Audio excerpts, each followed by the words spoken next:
சாமி. வணக்கம் அண்ணாச்சி, நல்லா இருக்கீங்களா? நல்லா இருக்கிறேன். ஸ்ரீ எல்லை வெற்றி முனீஸ்வர ஆலய குருக்கள், கோபி குருக்கள். சாமி, இப்போ நம்ம இன்ஸ்டாகிராம்லாம் போடுறதுனால நம்ம இன்ஸ்டாகிராம்லயே பார்த்துட்டு சாமியை கும்பிட்டுட்டு நிறைய அவங்க நினைக்கிறதுலாம் நான் சாமியை கும்பிட்டுனால நடக்குதுன்னு சொல்றாங்க. சாமியோட இதை பத்தி கொஞ்சம் நீங்க சொல்லுங்க. சுவாமியோட அதாவது சுவாமி இங்க வழி உங்களுக்கும் ஃபோன் வந்துகிட்டே இருக்கு, எனக்கு ஃபோன் வருது. சுவாமி 3 மாசம் இந்த 1 வருஷம் எல்லாம் கிடையாது, ஒவ்வொருத்தரும் 1 வாரத்திலேயே சக்சஸ் பண்ணி கொடுத்துருவாரு சுவாமி. நேற்று கூட ஒருத்தர் ஃபோன் பண்ணாங்க, என் பையனுக்கு நிச்சயம் ஆயிடுத்து, இது போல கல்யாணம் நெருங்கி வருது, ரொம்ப நன்றி முனீஸ்வர ஐயா நமக்குன்னு சொல்லிட்டு வந்து நிச்சயத்தை அன்னைக்கு பத்திரிக்கை வைக்கிறேன்னு சொல்லிட்டு போயிருக்காங்க ஒருத்தர்.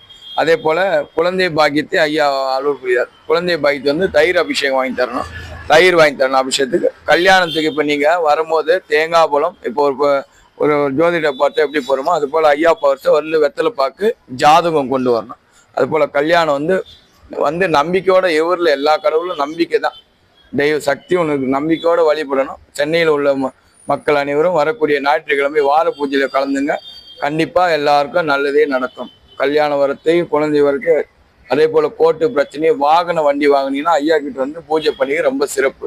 இவ்வாலயம் வந்து 100 வருடம், இது வந்து ஒரு இல்லைன்னா வீட்டு கோயில் தான். 100 வருடம் ரத்தின நாடான்னு சொல்லிட்டு ஒரு அண்ணாச்சி, அவரோட புதல்வன். இவங்க வந்து 3ஆவது தலைமுறை. இந்த சுவாமி எப்படி வந்தார்னா 7 வருடமாக அவர் வீட்டிலே இருந்தார்.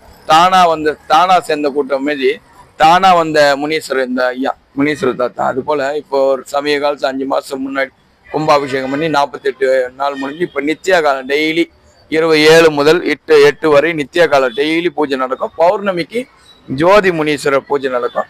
ஞாயிற்றுக்கிழமை முனிக்கு உகந்த நாள் இல்லையா, ஞாயிறு எல்லை தெய்வம்னால ஞாயிறு. அதனால கண்டிப்பா வந்து நம்ம குல தெய்வத்தை பித்ருக்கோளை எப்படி நம்ம வழிபடுறோமோ அம்மா அப்பா மீது நம்ம குலதெய்வம், அம்மா அப்பாவுக்கு அடுத்து குலதெய்வ வழிபாடு நம்ம செய்யணும். அந்த குலதெய்வ வழிபாடு செய்யறதுனால இந்த கல்யாண தோஷம், பித்ரு தோஷம், சந்தான தோஷம் இதெல்லாம் உடைக்கக்கூடிய முன்வினையை தீர்க்கக்கூடிய ஒரே தெய்வம், கண்கண்ட தெய்வம் முனீஸ்வரர். எல்லாருக்கும் வெற்றி கிடைக்குன்னா இந்த கோயில் நர்மகத்தாய் வந்து வெற்றி முனீஸ்வரன் இந்த ஆலயத்துக்கு திருநாமம்.